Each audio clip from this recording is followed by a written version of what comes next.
şimdi kim korumalı bu torpağı?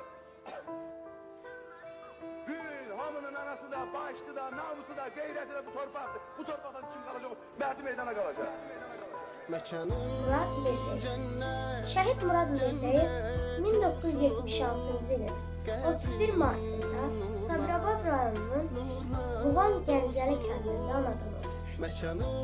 O, atasının razılığı ilə sənədlərini Cəmşid Ratvanski adına hərbi liseye vermişdir. 1991-1994-cü illərdə burada təhsil almış, daha sonra təhsilini Türkiyədə davam etdirmişdir. 1998-ci ildə Türkiyədəki təhsilini bitirmişdir. O, İngilis, Rus və Türk dillərini yaxşı bilir.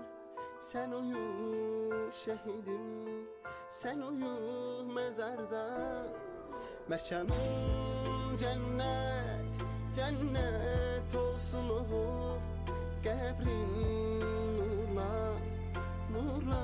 Pəncəli Teymurov 1981-ci ilin 24 mart ayında Astara rayonunun Əzərov kəndində anadan olub. 1986-1998-ci illərdə Astara rayonu Rüstəmov Asxanakəran tam orta məktəbində təhsil alıb.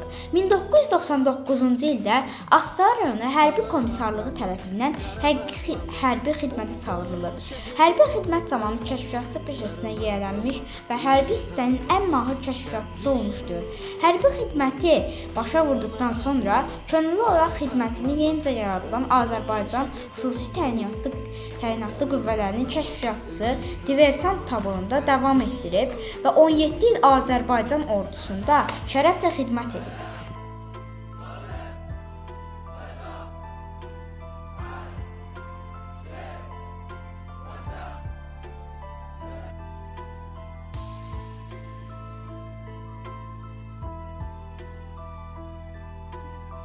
Elmdar Səfərov. Elmdar Səfərov 1992-ci ilin 26 iyul günündə Yardımlı şəhərində anadan olub. Elmdar Səfərov 1993-cü ildə ailəsi ilə birgə Neftçala rayonunun aşağı Qaramanlı kəndindən köçüb. Cəhlil Elmdar Səfərov 2016-cı ilin aprel ayında Azərbaycan-Ermənistan həddində baş verən döyüşlər zamanı qəhrəmancasına şəhid olub.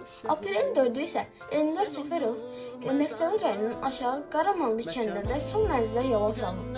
Elmdar Səfərov ölümündən sonra göstərdiyi qəhrəmanlığa görə Azərbaycan Respublikasının prezidenti İlham Əliyevin sərəncamı ilə hərbi xidmətlə fəaliyyətləndirməyə görə 3-cü dərəcəli medalı ilə təltif edilib. Cennet olsun oğul, qəbrin nurla, nurla dolsun oğul.